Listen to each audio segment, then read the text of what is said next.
Okay students, now we will talk about case 3 when object is at center of curvature.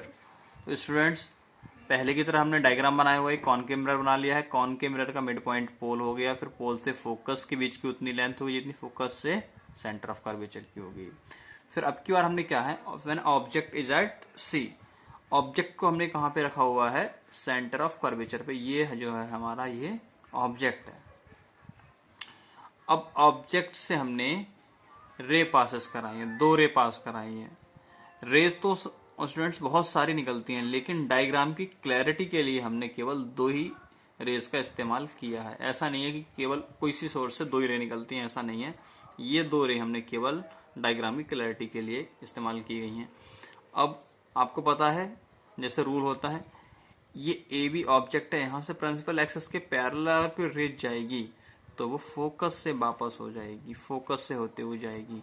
Mirror से टकराने के बाद after reflection it will pass through the focus and another रे which passing through the focus, which is passing through the focus, then after reflection it will becomes parallel to the principal axis. It means अगर कोई रे focus से जा रही है तो after reflection वो प्रिंसिपल एक्सिस के पैरेलल हो जाएगी।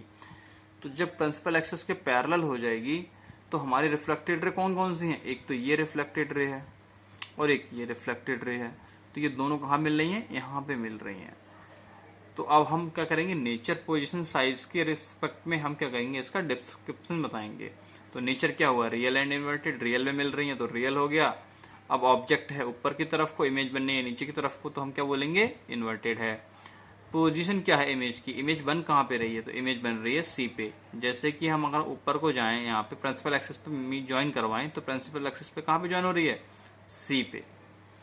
और साइज क्या है, जितना आप देख रहे हैं इस इमेज डायग्राम में, जितना ऑब्जेक्ट का साइज है उतना ही साइज क्या है, इमेज का भी है। Okay, now we will moving for case number 4 when object is beyond C. Object कहाँ पे रखा हुआ है, बियॉन्ड सी, इसके आगे रखा हुआ है, सेंटर ऑफ कर्वेचर के आगे। अब हम इसमें भी वही है, एक कॉनकेव मिरर पे हमने सी के बियॉन्ड एक ऑब्जेक्ट खड़ा किया है। यहाँ से 2 रे जाएंगी, एक रे जाएगी प्रिंसिपल एक्सिस के parallel.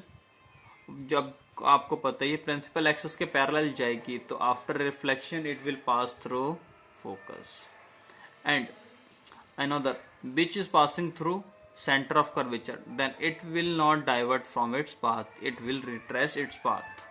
Okay, now then after reflection these both ray will meet at this point, एक रे ये आ रही है और एक रे ये जा रही है।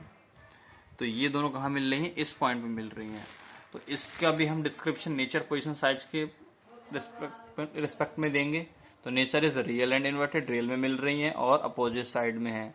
पोजीशन क्या है, बिटवीन सी एंड एफ, जो इमेज बन रही है वो सेंटर ऑफ कर्वेचर और फोकस के बीच में बन रही है। तो जब सेंटर ऑफ कर्वेचर और फोकस के बीच में बन रही है तो हम लिखेंगे between C and F.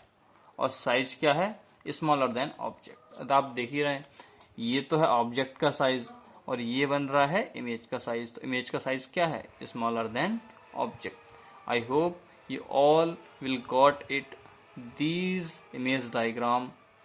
Thank you.